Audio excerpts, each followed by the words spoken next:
어깨는 신체적 기능뿐만 아니라 심리적으로도 아주 중요한 역할을 합니다. 때문에 어깨에 힘이 들어간다, 내지는 어깨가 무겁다, 내지는 어깨가 처진다 등등 심리 상태를 표현하는 관용적 표현들도 많습니다. 네, 이렇게 든든하고 튼튼해야 할 어깨에 문제가 생기면 어떤 치료를 좀 받아야 빨리 회복할 수 있을까요?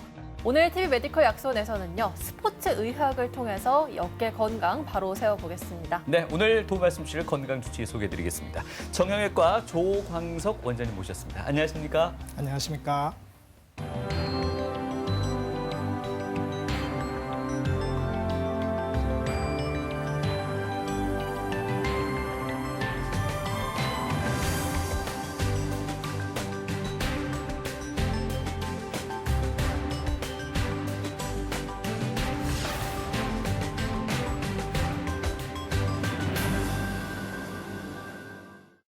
네, 본격적으로 어깨 질환에 대해서 알아보기 전에 네. 스포츠 의학에 대해서 먼저 알아보도록 하겠습니다. 스포츠 의학이라고 하면 왠지 이름 때문인지 운동선수와 좀 관련이 있는 게 아닌가라는 추측이 가는데요. 원장님, 저희가 스포츠 의학을 좀 어떻게 이해하면 되겠습니까? 대부분 사람들이 좋아하는 스포츠가 하나 정도는 있을 거라고 생각합니다. 저도 이제 야구를 되게 사랑하는데요. 야구를 저도 이제 대학생 때 초기에 하면서 어깨를 다쳤던 적이 있었습니다. 그래서 스포츠 의학이라는 게 예전에는 선수들한테 우리가 필요한 치료를 했던 거라고 생각돼 있고 알려져 있었더라면 스포츠 선수들한테 하던 그런 치료의 모든 프로토콜들을 일반인들한테도 확대시켜서 일반 환자분들한테 가장 이제 최대의 기능적인 회복을 돕는 그런 의학이라고 이해를 하시면 될 것 같습니다. 그래서 환자가 호소하는 그런 근골격계 증상을 당연히 진찰과 영상으로 평가를 하고요. 수많은 이제 정형외과에서 할 수 있는 치료들, 물리치료, 도수치료, 기계치료, 그 외 주사나 약물치료, 수술적 치료 등의 이 모든 치료와 운동치료를 결합을 시켜서 최종적인 이 환자가 할 수 있는 극대화된 운동, 그다음에 기능적인 회복을 통해 일상으로 빠르게 복귀를 시키는 것이 스포츠 의학의 어떤 가장 큰 장점이라고 할 수 있을 것 같습니다. 네. 그래서 이제 정형외과 의사로 봤을 때 이 스포츠 의학의 차별점이 무엇이냐라고 봤을 때 정형외과에서 환자분들이 오면은 물리치료, 그다음에 도수치료, 기계치료, 그다음에 주사나 약물치료 또는 수술적 치료가 필요하면은 수술까지 하고요.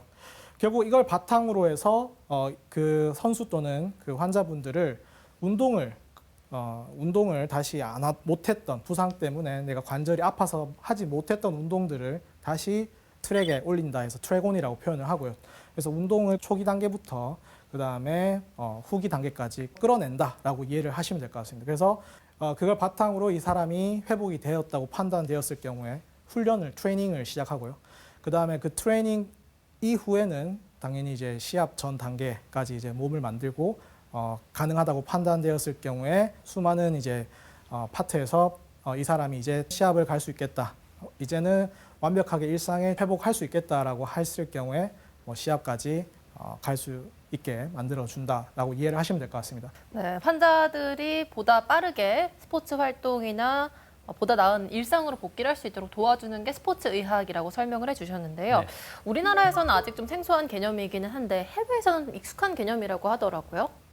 제가 미국에 잠깐 운 좋게 연수를 간 적이 있었습니다. 미국의 이제 대형 병원들은 이미 이런 스포츠 의학이 10년, 20년 전부터 발달해 있습니다. 미국의 스포츠 의학의 이 학회 같은 경우에도 1954년에 설립이 되었고, 이 지금 보시는 것처럼 병원에서도 이런 이제 잔디로 깔아놓은 트랙에서 환자분들의 운동 치료를 많이 하고 있습니다. 지금 이 메이오라는 병원에 제가 갔었는데요. 메이오 클리닉은 미국에서도 가장 큰 병원으로 유명한 병원이고, 거기에는 이런 작은 아이스하키장이 있고, 작은 또 이런 농구장이 있고, 그 안에서 운동할 수 있는 수많은 렉이나 그다음 덤벨, 바벨 이런 것들이 있어서 이거 자체 건물이 하나에 한 제가 기억에 8층 정도의 엄청 큰 대형 건물이었어요. 여기서 수술을 하든 아니면 수술을 하지 않던 이 환자분들이 여기서 운동 치료, 재활 치료를 엄청나게 많은 퍼포먼스를 끌어내서 선수에 못지않게 재활을 끌어내서 회복을 하고 있는 것을 제가 봤었습니다. 네. 그럴 수 있는 이유가요. 물론 프로스포츠도 예전보다 더 활성화됐지만 건강한 노후를 위해서 내지는 취미, 레저 활동을 위해서 스포츠를 더욱더 많이 즐기다 보니 이런 스포츠 의학에 대한 중요성도 더욱더 높이 부각되고 있는 게 아닌가 생각도 들거든요. 어떻습니까? 맞습니다. 제가 뭐 환자 한 분이 기억나는 분이 있습니다. 그래서 그 환자분이 90대 할머니셨어요. 그 환자분이 발목이 아파서 오셨어요. 왜 오셨냐라고 여쭤보니까 자기는 마라톤을 뛰고 싶은데 발목이 아파서 못 뛰겠다. 그래서 90대 할머니가 보스턴에 이제 마라톤이 유명한데 예. 거기에서 매일매일 뛴다 하시더라고요. 그래서 스포츠는 저희가 일상에서 뗄래야 뗄 수 없는 관계라고 저는 생각하고 있습니다. 그래서 뭐 작은 부상이든 작은 통증이든 내가 운동을 하면서 이게 결국은 부상이 운동을 못하게 하고 그렇죠. 그거 자체가 환자의 건강에 당연히 좋은 영향을 끼칠 수 없기 때문에 아까 말씀드렸던 것처럼 트랙온, 그 운동을 계속 할 수 있는 몸을 만들어 준다는 점에서 스포츠의학은 아주 중요한 역할을 하고 있다고 생각하고 있습니다. 네, 요즘엔 이렇게 일반인 분들도 스포츠에 관심을 참 많이 가지고 계신데요. 네. 근데 사실 전문 스포츠인이 아니면 운동을 하다가 부상을 입었을 때 뭐 통증만 없어지면 혹은 뭐 겉으로 보이는 상처만 좀 나으면 회복이 다 된 게 아닌가라고 생각하시기가 쉽잖아요. 그렇죠. 근데 실제로 스포츠 의학에서 바라보는 이 회복의 의미가 조금 더 넓은 의미라고 하더라고요. 네, 맞습니다. 저희가 도넛 이론이라고 저도 이제 환자분들한테 많이 설명을 합니다. 예전에는 이렇게 도넛을 보면은 중간에 동그랗게 비어 있는 부분이 있지 않습니까? 저런 손상 부위에 집중해서 치료를 했더라면은 그 말고도 정상적으로 괜찮은 정상 부위에 대해서 좀 더 집중을 하자라는 게 스포츠 의학에서 회복에 대한 개념입니다. 예를 들어서 어떤 뭐 대퇴사두근이든 아니면 햄스트링이든 그 근육에 파열이 10% 정도 있다고 가정했을 때 10%의 파열도 중요하지만 나머지 90%의 정상 조직의 기능적 회복이 어떻게 보면은 기능적 발달이 더 중요할 수 있습니다. 나머지 90%가 120%, 150%의 근력 강화를 했을 경우에 다쳤는 그 10%의 부하가 당연히 나머지 근육이 다 보완을 할 수 있기 때문에 결국은 서서히 메꿔지고 그 손상 부위가 회복이 된다라고 이해를 할 수가 있습니다. 네, 그래서 스포츠의학의 회복 단계를 이렇게 크게 8단계로 나눌 수가 있습니다. 처음에 염증과 통증이 있어서 환자가 증상이 있어서 왔을 때 그걸 통증 증상을 회복하는 첫 번째 단계가 있고요. 그 다음에 문제가 있는 그 관절의 가동 범위를 두 번째로 회복을 할 수가 있습니다. 그것이 어느 정도 된다면 그 뒤에는 이제 근력 운동을 할 수가 있고요. 그 뒤에는 이제 그걸 오래 할 수 있는 근지구력을 회복을 시키고 그 다음에 탄성을 이용해서 가동 범위를 최대한 스트레칭을 할 수 있게 하는 PNF 스트레칭과 고유 감각 기능을 회복할 수 있고요. 예를 들어서 내가 어느 정도의 힘으로 공을 던지는지, 내가 어느 정도의 힘을 내가 쓰는지, 밸런스 한 발 선다든지, 밸런스도 마찬가지 회복을 할 수가 있고요. 그걸 토대로 기능적 운동을 회복. 결국은 이제 내가 복합적으로 내가 무릎을 다쳤다 하더라도 무릎 말고 발목과 골반과 허리를 복합적으로 내가 쓸 수 있는 기능적 운동을 회복시킬 수가 있고요. 이후에는 이제 심폐지구, 이제 유산소 운동을 계속 꾸준하게 하고 그 마지막 단계에서 결국은 이제 스포츠까지 일상으로 복귀를 할 수가 있습니다. 네, 아주 이상적인 회복 단계를 짚어주셨는데요. 이 스포츠 의학을 통해서 앞서 말씀드렸던 어깨 질환을 치료하는 방법에 대해서 이제 이야기를 본격적으로 나눠보도록 하겠습니다. 어깨 질환 어떤 경우에 부상이나 염증의 위험에 참 많이 노출된다라고 설명할 수 있을까요? 어깨 일상에서 흔한 어깨 질환은 과도한 스포츠 활동으로 인해서 어깨 부상이 있을 수 있고 당연히 그 다음에 활동을 많이 안 하는 집안일만 하는데도 불구하고 퇴행성 어깨 염증성 질환이 있을 수 있습니다. 흔히 이제 뭐 오십견이나 회전근개 퇴행성 파열 같은 것들이 있을 수 있습니다. 그래서 이것들을 다시 생각을 해보면 과도한 부하로 인한 어깨 질환은 어느 정도 본인이 가지고 있는 근육의 용량을 100 또는 선수들 같은 경우에는 일반인보다 높겠죠. 뭐 120, 130 정도 있을 텐데 그 이상의 이제 운동을 해버리니까 뭐 150, 200 정도의 로딩 스트레스가 가해지다 보니까 이게 계속 회복을 못하고 부상으로 이어지는 경우가 있고요. 반대로 중년, 고령의 환자분들 같은 경우에는 어깨에 근력이 빠지고 주변에 있는 근력이 빠지다 보니까 그 자체 어깨에 가해지는 그런 스트레스 자체가 어깨 안쪽에 있는 속근육, 회전근개와 같은 속근육으로 스트레스가 가해지게 되고 그게 지속되다 보니까 회전근개 퇴행성 파열이 되고 또는 그것이 오십견으로 이어질 수가 있습니다. 네. 이렇게 보면 어깨를 많이 쓰는 운동선수나 뭐 집안일이나 육아하시는 분들 혹은 뭐 무거운 짐을 많이 들어야 하는 택배 택배 기사님들이 좀 어깨 통증에 취약하겠다라는 생각이 드는데요. 네. 근데 실제로 요즘에는 이게 또 어르신들만의 일은 아닌 것이 그 연령대가 점점 더 낮아지고 있다고 하더라고요. 네, 맞습니다. 지금은 나이가 그 오십견이라고 해서 50대에 흔히 오는 유착성 관절 낭염이라는 그런 염증성 질환이 대표적인 것인데요. 지금 40대도 있고 30대 후반에도 간간히 이제 유착성 관절 낭염이 있습니다. 네. 그게 뭐 운동하고도 관련이 있고요. 운동 부족도 있고 그다음에 뭐 술이나 또 담배 이런 염증을 유발할 수 있는 그런 매개체들 때문에도 종종 있는 것 같습니다.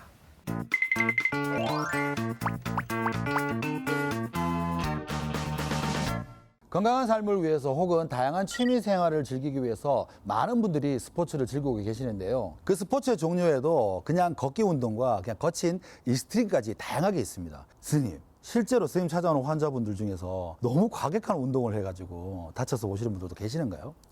네, 맞습니다. 요즘 계속 스포츠 즐기는 인구가 늘고 있고요. 스포츠 즐기다 보니까 계속해서 더 이제 푸시를 하면서 과격한 운동까지 이렇게 하시는 분들이 많이 오고 있습니다. 일반 시민분들은 스포츠 재활이나 혹은 어깨 건강을 위해서 어떤 노력을 하고 계시는지 저희들이 이야기를 담아봤거든요. 화면으로 한번 만나보시죠. 스포츠 의학은 이제 운동선수들이 다쳤을 때 재활의 목적으로 만들어진 의학이라고 알고 있습니다. 요즘은 선수뿐만 아니라 일반인들에게도 적용된다고 들었어요.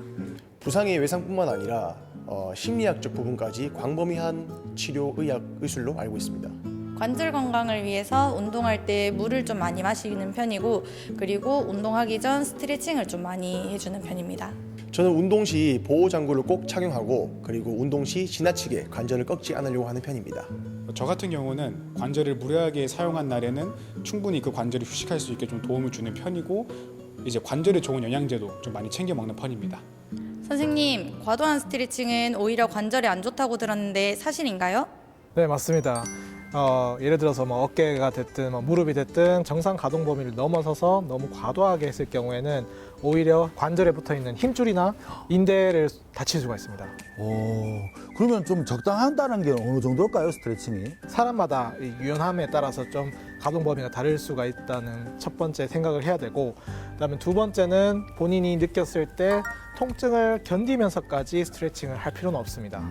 그렇군요. 이번에는요, 스포츠 의학과 어깨 건강에 관한 오해와 진실 그리고 궁금증까지 한 번에 알아보도록 하겠습니다. 선생님, 이렇게 운동하다 보면은 저도 그런 경우가 있는데 근육이 파르르 뜰 때가 있어요. 그럴 때 좀 쉬었다가 좀 휴식을 취하기 위해서 이때 생수를 마시는 게 좋은 건지 아니면 이온음료를 마시면 좋은 건지 이게 헷갈릴 때가 있더라고요. 선생님은 어느 걸 추천하시겠습니까?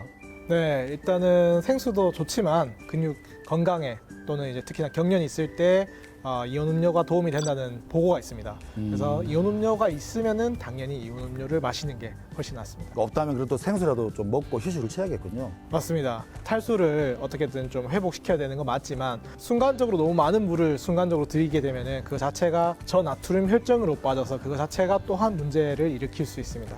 제가 듣기로는 저나트륨 혈증은 사망에도 이를 수 있다는 얘기 들었는데 맞나요? 네, 맞습니다.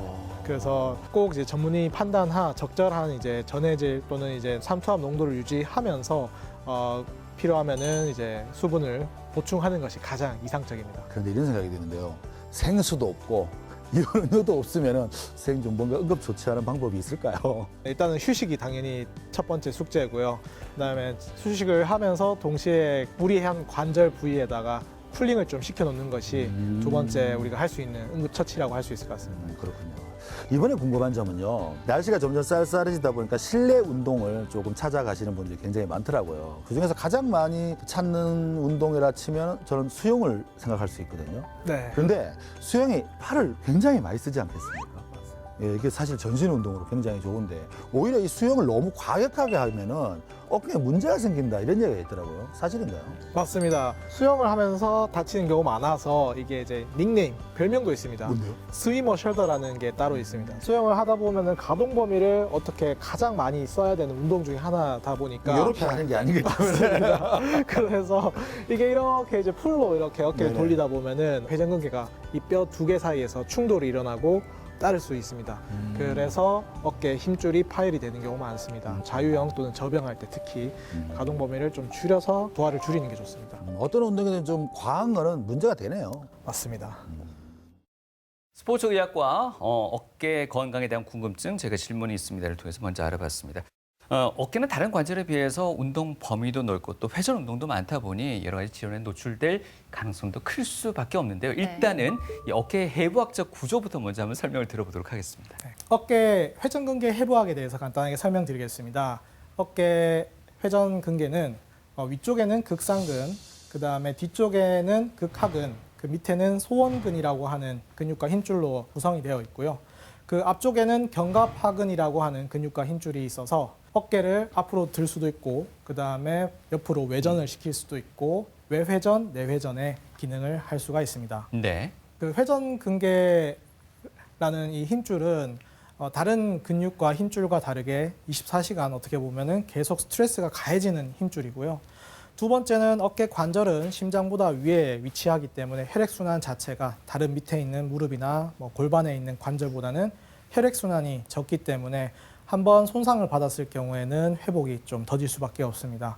어깨 회전근개 힘줄은 속근육이고 그 다음에 가장 안쪽에 위치한 힘줄이라서 이게 파열이 되었을 경우에는 진행을 할 수밖에 없고요. 뒤쪽에 있는 근력의 장력이 24시간 계속 유지가 되어서 한번 파열이 되었을 경우에는 점차 진행을 할 수밖에 없습니다. 그래서 가장 퇴행성 질환 중에서는 가장 흔한 질환이라고 할 수가 있습니다.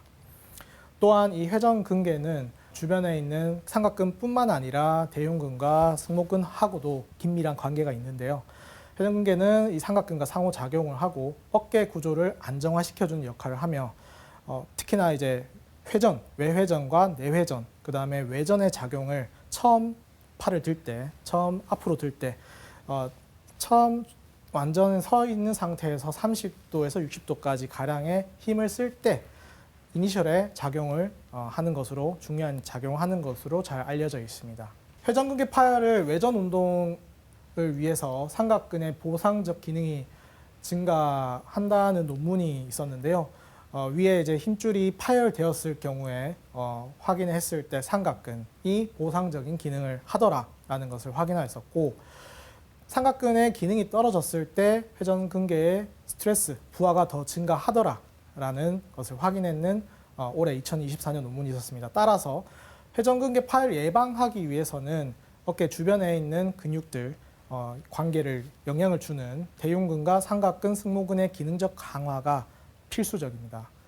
네, 회전근개가 삼각근과도 기능적으로 연관이 있다라고 설명을 해주셨는데요. 네. 사실 이게 한 번 파열되면은 자연적인 회복이 어려워서 팔을 사용하면 사용할수록 그 파열 범위가 더 넓어진다고 하더라고요. 이 어깨의 회전근개 파열도 손상 범위에 따라서 종류가 나눠질 것 같은데요. 여기에 대해서 설명 부탁드리겠습니다. 네, 일단은 회전근개 파열의 종류는 크게 부분 파열, 그 다음에 완전 파열 크게 두 가지로 나뉠 수 있습니다.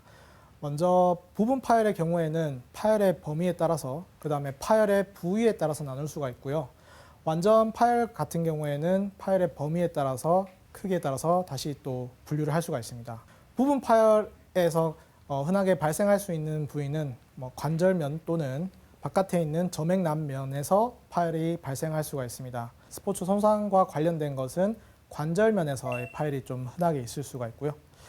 그다음에 점액낭면 같은 경우에는 퇴행성 질환, 힘줄이 계속 염증이 오랫동안 노출되어 있거나 힘줄의 퇴행성 질환이 진행되었을 경우에 점액낭면에도 같이 부분 파열이 동반되는 경우가 흔하게 있습니다.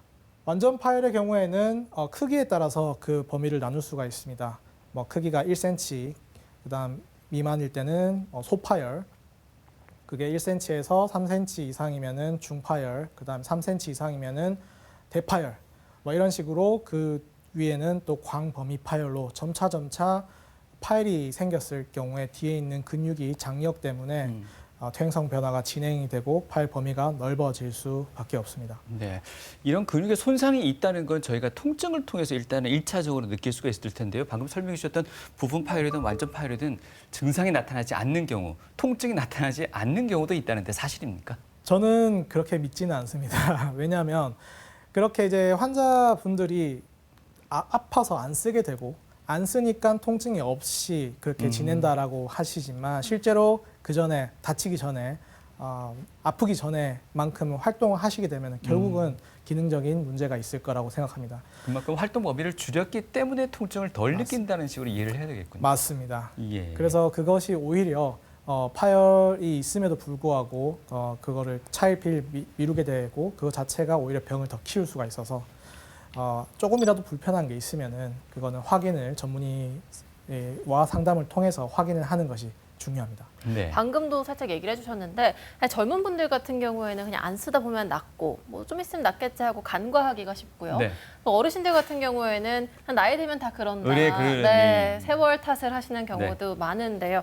이렇게 회전근개 파열의 치료 시기를 놓치게 되면 좀 어떤 문제들이 나타날 수 있을까요? 네, 이 회전근개 파열은 점차 진행을 하는 병변이고요.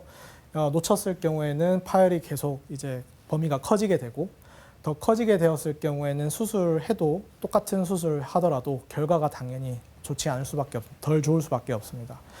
그다음에 이 시기를 너무 놓쳤을 경우에 파열 자체가 뭐 광범위 파열이 됐을 경우에는 인공관절 수술을 하는 경우도 간혹 있습니다.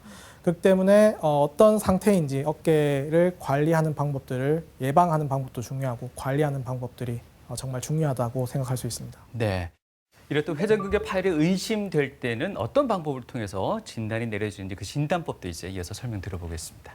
일단은 어깨를 전문의 선생님을 보게 되면은 이학적 검사를 하실 건데요. 이학적 검사에 대해서 이해를 이번 기회에 하실 수 있다면은 집에서도 자가진단법으로도 충분히 확인을 할 수가 있습니다. 먼저 극상근, 극하근 검사 같은 경우에는 팔을 앞으로 내밀고 살짝 45도 정도 외전을 시킨 바깥으로 뺀 다음에 손을 엄지손가락을 밑으로 해서 위로 쭉 올렸을 때 통증을 느끼면은 이거는 극상근의 파열을 의심할 수가 있고요. 반대로 이제 엄지손가락을 위로 했을 때 그 상태에서 우리가 팔을 위로 올렸을 때 통증을 느낀다면은 극하근이 파열을 의심을 할 수가 있습니다.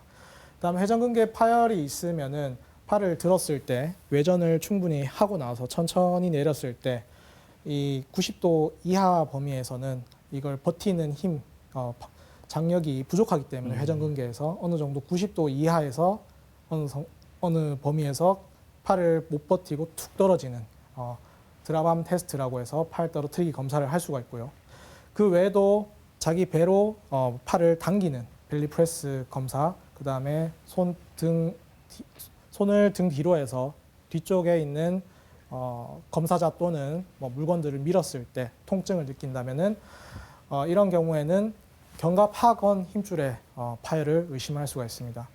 그 외에도 팔을 외전시켜서 버티게 했을 때 이거를 못 버티고 팔이 이렇게 앞으로 넘어진다면은 외회전 처짐 징후가 양성으로 이것도 극상근, 극하근 파열을 의심을 할 수가 있습니다.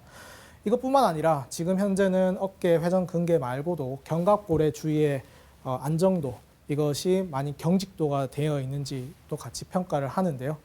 이렇게 팔을 안쪽으로 쭉 밀고 그 상태에서 견갑골 뒤쪽 면을 눌렀을 때 통증을 느꼈을 경우 또는 팔을 머리 위쪽으로 해서 견갑골 아래쪽 보더를 만졌을 때 통증을 느꼈을 경우에 견갑골 자체가 지금 경직이 되어 있다. 그 자체가 스트레스를 오히려 회전근개에 더 줄 수 있다. 이런 것까지 같이 검사를 할 수가 있습니다. 그것을 토대로 기본적으로 엑스레이 영상학적 평가를 할 수가 있습니다.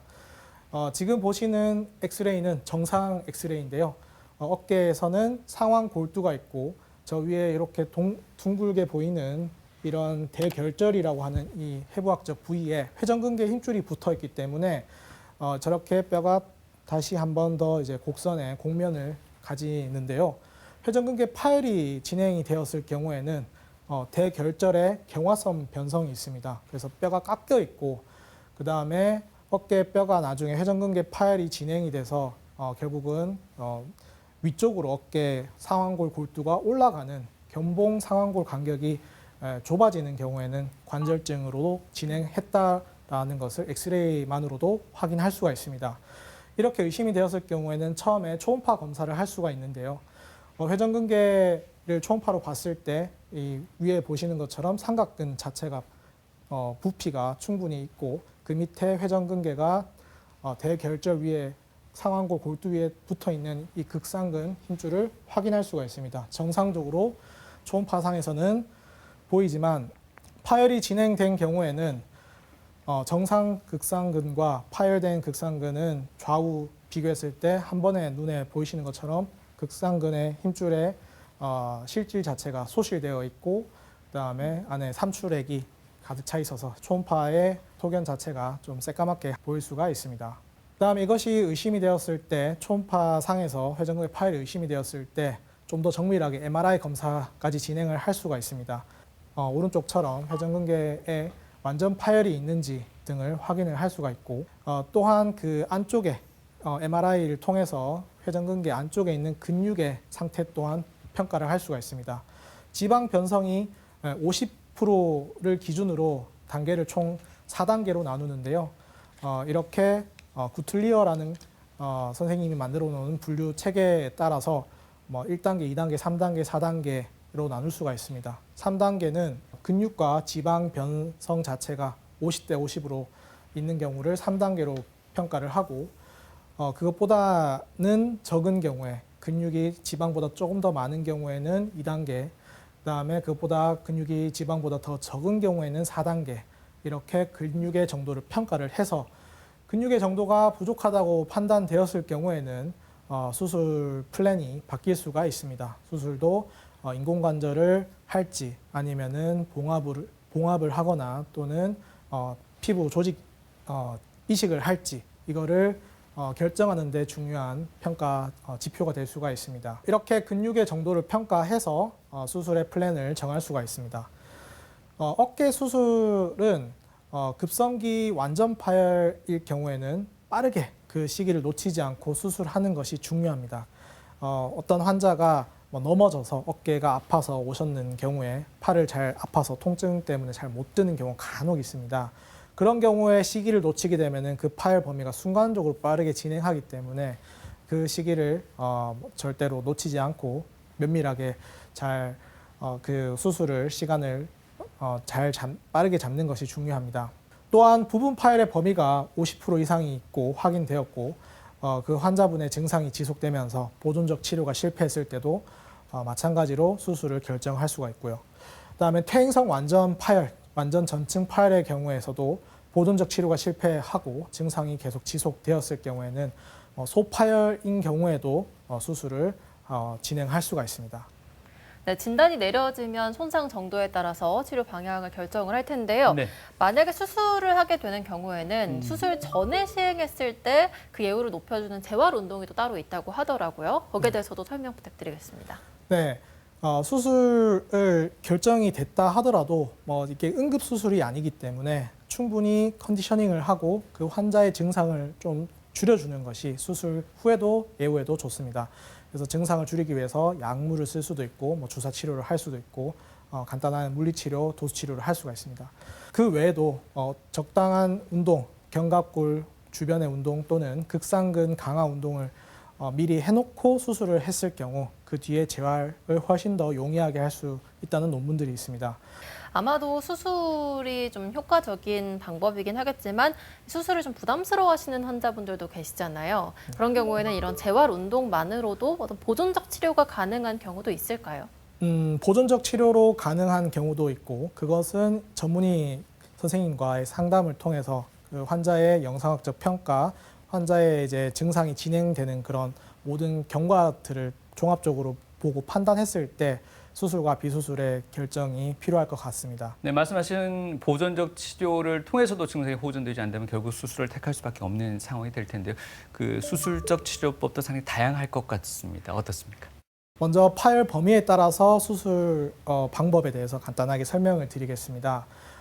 증상이 오랫동안 진행되고 50견을 동반한 부분 파열의 경우에는 관절경으로 어깨 관절을 확인했을 때 왼쪽에 보시는 사진처럼 손상을 받은 조직들이 보이고 네. 그다음에 충혈이 되어 있고 조직이 많이 부어 있고 민감한 상태로 있다 보니까 어깨를 조금만 움직이게 되더라도 통증을 많이 호소하시는 거죠. 그래서 저 앞쪽에 보이는 견갑하건 힘줄 위쪽에 만성 염증 조직이 덧자라 있는 것들, 그다음에 윤활 낭염, 활액 망염들이 같이 어깨 관절에 진행이 되어 있는 상태라서 저런 염증성 조직들을 결국은 제거를 해야 되는 게 중요합니다. 그 다음에 관절경으로 회전근개 상태를 확인했을 때 MRI에서 50% 이상의 부분 파열일 경우에는 봉합 수술을 하는 것이 더 중요하다라고 지금 현재 많은 논문들에서는 이야기를 하고 있습니다. 그 이유는 부분 파열이 결국은 완전 전층 파열로 진행하는 경우가 워낙 흔하기 때문에 50견 수술이 결정되었을 때 이 부분 파열을 놔두는 것이 아니라 같이 봉합을 하는 것이 의미가 있다라고 되어 있습니다.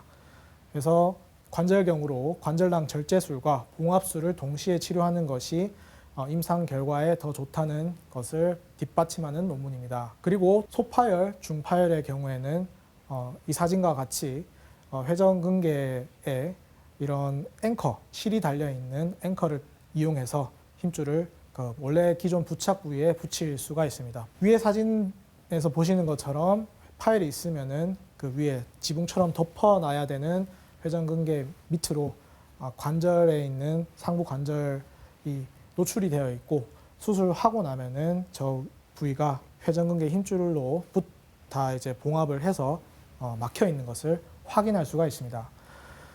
그 이외에 대파열과 광범위 파열, 요즘 점차 이제 퇴행성 질환 환자분들이 늘고 있는데요.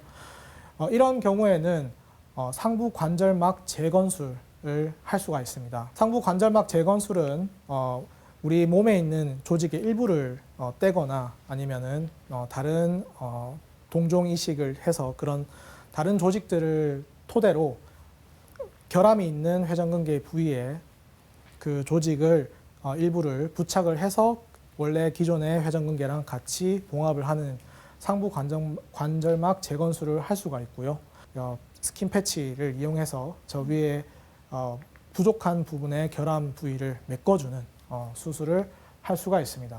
그래서 그 수술하는 거를 보면은 지금 현재 회전근개가 이렇게 둥글게 파열되어 있고 밑에는 구멍이 나 있는 뻥 뚫려 있는 것을 확인할 수가 있고요.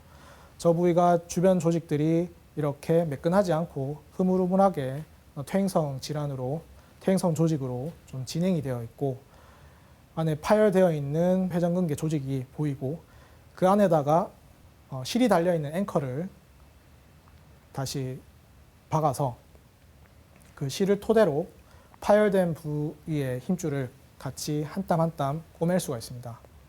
이렇게 조직의 원래 위치를 찾아서 힘줄과 근육 변연부로 힘줄을 충분히 한 땀 한 땀 실을 떠서 원래 위치, 대결절 위치까지 당겨서 힘줄을 부착을 할 수가 있고 지금은 그 단계에서 더 나아가서 파열 범위 부착한 부위 바로 위에도 스킨 패치로 역할을 할 수 있는 그런 구조물을 그 위에 한 번 더 덧대는 시술을 할 수가 있습니다. 회전근개 수술 전후의 사진을 한번 볼 수 있겠습니까?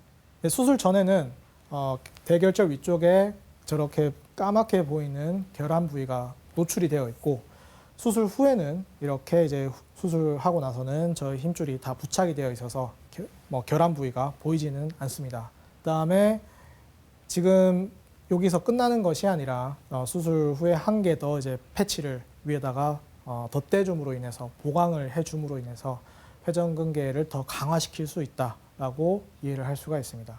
그 외에 이제 대파열, 광범위 파열의 경우에는 지금 현재는 회전근개 전진술이라는 것이 가장 흔하게 하고 있습니다.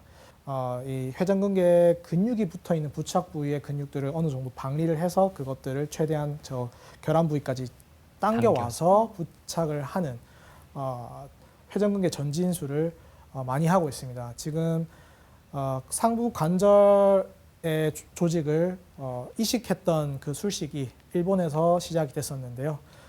지금 올해 9월 달에 잠깐 일본에 단기 연수를 갔었는데 일본에서는 지금 현재는 거의 대부분 전진술을 하는 것으로 술식이 많이 바뀌었습니다. 네. 그래서 이렇게 전진술을 통해서 굳이 이식을 하는 그 술식 자체보다는 전진술을 통해서 환자가 자기 조직을 그대로 쓸 수가 있고 그 다음에 회복이 훨씬 더 빠르기 때문에 지금은 전진술을 고려할 수가 있습니다. 그 외에 더 진행을 해서 회전근개 파열로 인해서 광범위 파열로 인해서 관절병증이 동반되게 될 경우에는 결국은 뼈가 손상을 받았을 경우에는 힘줄의 봉합으로는 수술이 부족할 수밖에 없습니다. 그래서 이런 경우에는 어쩔 수 없이 환자분들도 팔을 잘 못 드는 가성마비 증상을 호소하는 경우가 많고요.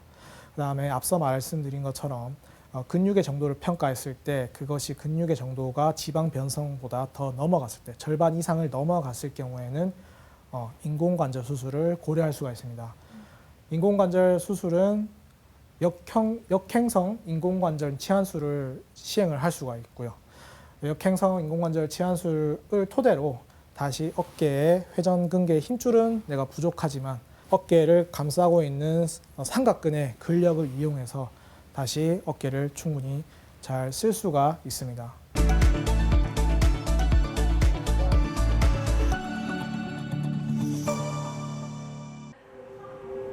일상 곳곳을 불편하게 만드는 관절과 근육의 통증. 지난 5월 정형외과를 찾은 40대 환자. 그 올해 5월 달에 오른쪽 어깨 통증을 호소하시면서 저희 병원에 내원하셨던 분입니다. 원래 어깨를 많이 쓰셨고 그 다음에 집안일도 많이 무리하게 하셨던 분인데 어깨가 계속 아프고 힘이 빠진다 하셔서 한번 오셨어요. 팔을 들 때, 그 다음 팔을 힘을 줄 때 힘이 건측에 비해서 좀 빠져 있었고 그다음에 어깨 가동 범위가 줄어 있으면서 가동 범위를 더 최대한 우리가 늘렸을 때 통증을 많이 호소하셨어요. 진찰상 팔을 이렇게 들어 올리는 검사가 있습니다. 통증을 호소하셨고 그다음에 나머지 드랍암 테스트에서도 이게 힘이 빠지는 게 체크돼서 극상근 파열을 의심하고 엑스레이, 초음파, 그 MRI까지 치료하기 플랜을 짜기 위해서 검사를 했었습니다.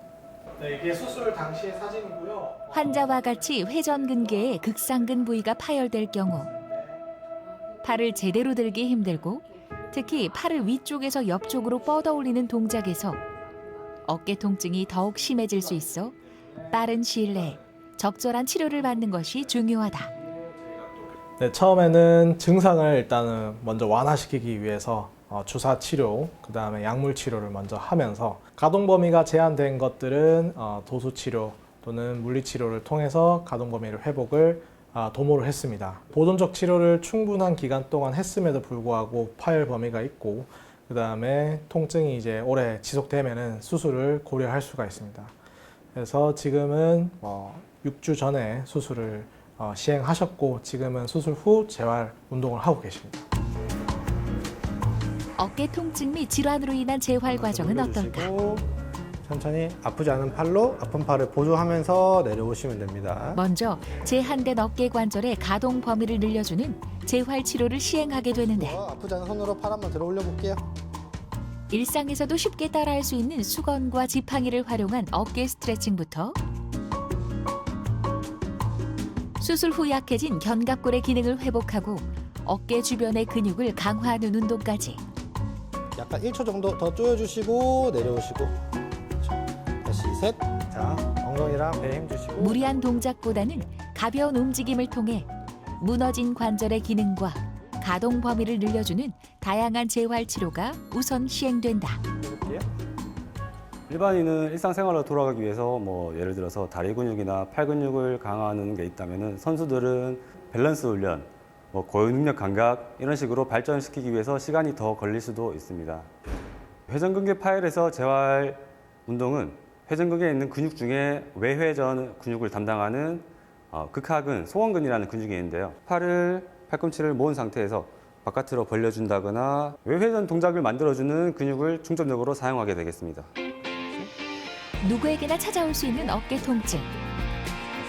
나에게 맞는 운동 재활 치료로 굳어있던 어깨 주변의 근력을 강화하고 관절의 기능을 회복하는 것이 추후 일상으로의 복귀를 앞당길 수 있다.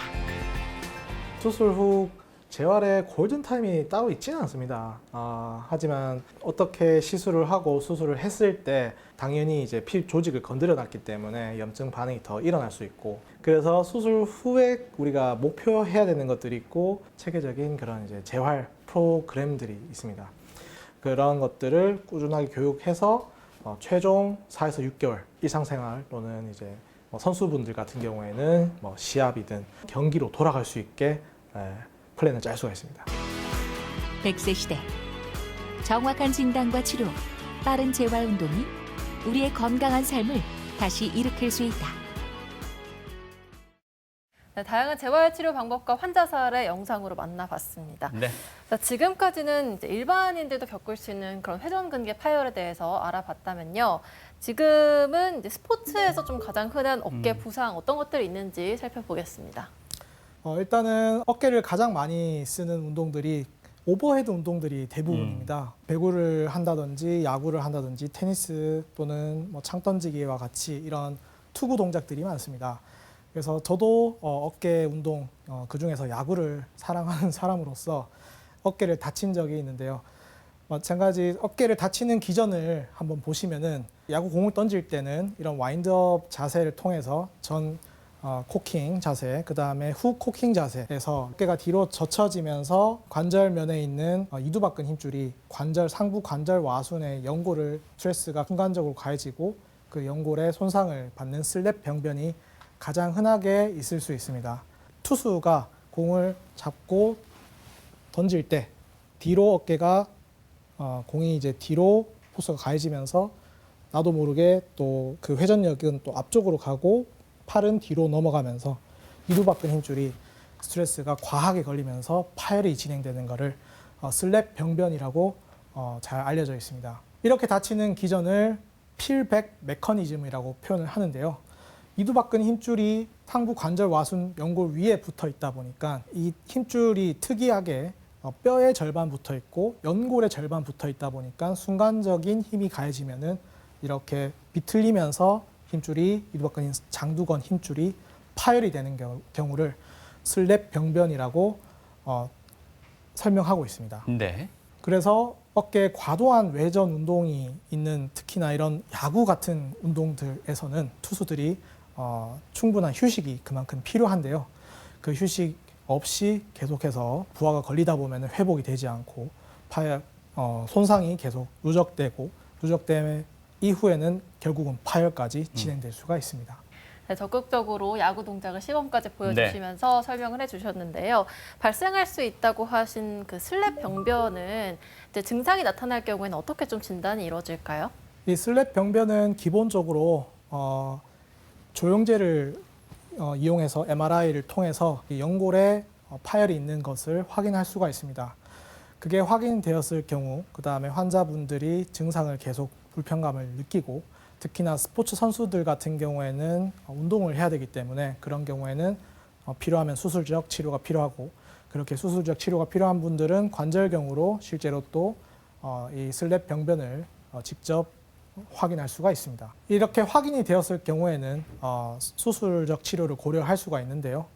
증상이 충분한 기간 동안에 보존적인 치료에도 효과가 없거나 그 다음에 무리한 그런 스포츠 운동을 계속 지속해야 되는 경우에는 그 슬랩 병변에 있는 염증 조직들을 어느 정도 이제 데브리라고 하는 시술을 통해서 정리를 해줄 수가 있습니다. 그래서 정리를 하고 증상이 좋아진다면은 그대로 지속을 할 수가 있고 지금 현재 파열의 범위가 진행이 심해서 불안정성이 어느 정도 있다고 판단되었을 경우에 어깨 그럴 경우에는 파열된 연골 부위를 실을 이용해서 다시 고정을 해주는 시술을 할 수가 있습니다. 네, 슬랩 병변에 대한 좀 전문적인 설명을 들어봤는데요.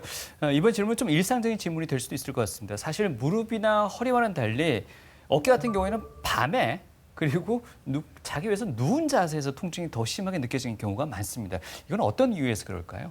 네, 이제 밤에 그렇게 되는 경우에는 오십견을 동반하는 경우가 많습니다. 오십견이 있는 경우에 앞쪽의 관절낭에 염증이 있고 그거 자체가 관절의 경직성을 더 많이 유발시키는 상태에서 누워버리면은 중력 때문에 어깨가 뒤로 처지게 되고 그 안에서 관절낭이 스트레칭이 되면서 통증을 많이 유발할 수가 있습니다. 네. 네. 그리고 또 하나 어깨가 한 번 빠지면 자꾸 빠지기 쉽다라고도 얘기하지 않습니까? 근데 비슷한 종목을 계속해서 즐기다 보면은 항상 탈구의 위험이 있을 것 같습니다. 이럴 경우에는 재활 운동은 어떤 식으로 해야 될까요? 네, 좋은 질문이신데요. 어깨가 빠지는 경우는 대부분 전방으로 빠지는 경우가 대부분 90% 이상이 전방으로 빠집니다. 전방 탈구의 경우엔 앞쪽에 근력을 강화시키는 것이 필수입니다. 앞쪽에 있는 삼각근, 그다음에 대흉근을 강화시켜서 주변의 근력을 강화로 이제 수축을 시키고 유도를 시켜서 빠지는 것을 예방할 수가 있고 그게 빠지는 것이 계속 반복이 되고 그거 자체가 연골의 파열을 유발시키고 또는 뼈 조각이 깨져 있는 것이 확인되었을 경우에는 그 뒤에는 수술적 치료도 고려할 수는 있습니다. 네, 뭐 수술이 됐건 보존적 치료가 됐건 치료가 끝이 아니잖아요. 그 후에도 계속해서 꾸준히 관리를 해주는 게 중요할 텐데요. 네. 평소에 저희가 좀 어떤 점을 신경 쓰면 좋을까요? 네, 어깨 질환은 결국은 가장 중요한 것은 예방입니다. 어깨 주변에 있는 근력들에 대한 이해가 있어야 되고 이 회전근개 파열이 왜 진행되었는지에 대해서 이해를 하시는 것이 가장 중요합니다. 제가 보는 환자분들, 수술까지 진행되는 많은 환자분들의 경우에는 근육이 많이 빠져 있는 여성분들이 많습니다. 특히나 중년분들. 그래서 초음파를 봤을 경우에 삼각근이 이미 많이 얇아져 있고 그런 분들은 수술하더라도 결과가 저희가 기대한 만큼 좋지 않습니다. 또한 두 번째 이제 생활 습관, 술을 많이 드신다거나 특히나 담배를 하시는 분들은 회전근개 힘줄이 좋을 수가 없습니다. 가뜩이나 이제 혈액순환이 적은데 담배가 더 악영향을 주기 때문입니다. 그래서 이런 관리가 충분히 체계적으로 돼야 되고 충분한 근력 운동, 그 다음에 탄성을 유지시킬 수 있는 탄력 운동, 그 다음에 어깨의 부하를 줄이는 다른 어깨랑 관련되어 있는 전방, 그 다음에 후방에 연결되어 있는 관절을 복합 운동을 통해서 기능적인 회복을 계속 꾸준하게 유지를 해 놓는 것이 가장 예방을 하는 데 중요한 것이라고 생각합니다.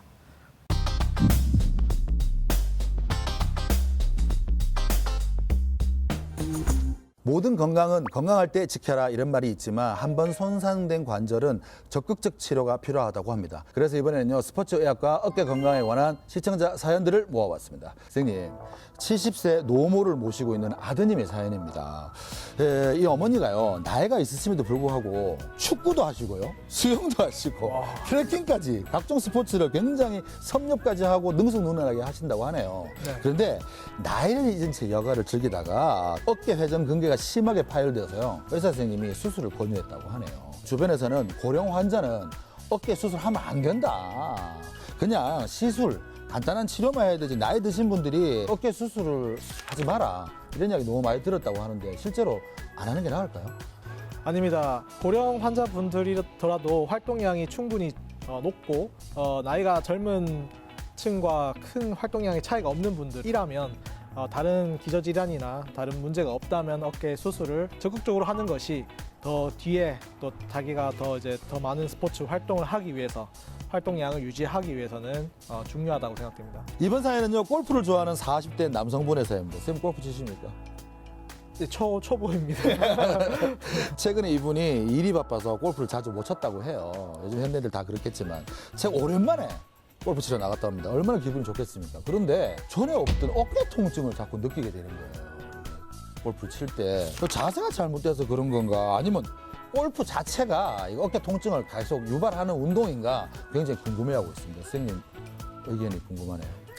네, 저도 골프를 처음 배울 때 아무래도 이제 정자세, 그다음에 가동 범위를 최대한 극대화시켜서 네. 운동을 해야 되고 또한 이제 팔을 최대한 벌린 상태에서 무거운 골프채를 들고 있는 상태에서 최대한 힘을 임팩트 있게 줘야 되기 때문에 힘도 들어가면서 동시에 어깨도 벌어지는. 이만큼 올리잖아요. 네, 맞습니다. 가동 범위가 무리해질 수밖에 없고 그거 자체가 관절낭에 당연히 부담을 줄 수 있습니다. 또한 이제 힘줄도 마찬가지고요. 그다음에 다시 힘을 그 상황에서 줘야 되기 때문에 벌어진 상태에서 근육이 다시 수축하면서 힘줄에 2차적으로 부담을 줄 수 있습니다. 무리가 가네요. 무리가 갈 수 있습니다. 네, 그래서 저는 골프를 치면서 제가 칠 수 있는 힘의 한 80% 정도만 치는 걸 저는 이제 연습을 하고 있고. 좋은 방법이네요. 네, 맞습니다. 그래서 이기려고 치진 않습니다. 아, 굉장히 현명하십니다. 아, 그런데 전에 없던 통증을 느끼는 거잖아요. 네. 이건 뭔가 어깨에 문제 있는 거 아닌가요, 지금 현재? 평소에 느끼는 것 이상의 통증을 느끼신다면은 꼭 병원에서 전문의 선생님과 상담을 하시는 게 좋습니다. 그게 순간적인 임팩트로 인해서 힘줄이 파열이 됐거나 아니면 관절낭 자체가 손상을 받을 수 있기 때문에 그거는 꼭 검사를 해보시는 게 좋습니다. 네, TV 메디컬 약선 오늘 이 시간에는 스포츠 의학을 통해서 어깨 건강 지키는 방법에 대해서 알아봤습니다. 네. 네, 오늘 끝으로 시청자분들께 당부의 한 말씀 부탁드릴게요. 어깨 질환이 오기 전에 저희가 어깨를 먼저 부상을 예방을 하고 퇴행성 질환을 예방하는 것이 훨씬 더 중요합니다. 이미 어깨 부상이나 그 퇴행성 질환이 발생했을 때 그 처치나 우리가 치료를 하는 거에 있어서는 조금의 이제 환자분들도 고생이나 당연히 치료에 대해서 피드백이 당연히 좀 좋지는 않을 수 있습니다. 그래서 치료가 필요한 시점이 됐을 때 치료를 하러 오시지 마시고 우리가 어깨를 예방할 수 있는 운동들을 충분히 사전에 공부를 하고 본인의 어깨 건강을 관리를 하시는 것이 중요할 것 같습니다. 네. 원장님 말씀대로 튼튼한 어깨 건강은 든든할 때 대비할 수 맞습니다. 있어야 될 것 같습니다. 어깨 통증 양상 비슷하다 그래도요. 원인이 되는 질환은 다양할 수 있기 때문에 섣불리 자가 진단하지 마시고 꼭 전문의와 상담하시기 바랍니다. 네, 어깨가 한결 가벼워지는 유익한 정보 전해주셨죠? 네. 정형외과의 조광석 원장님과 이야기 나눠봤습니다. 고맙습니다. 고맙습니다. 감사합니다.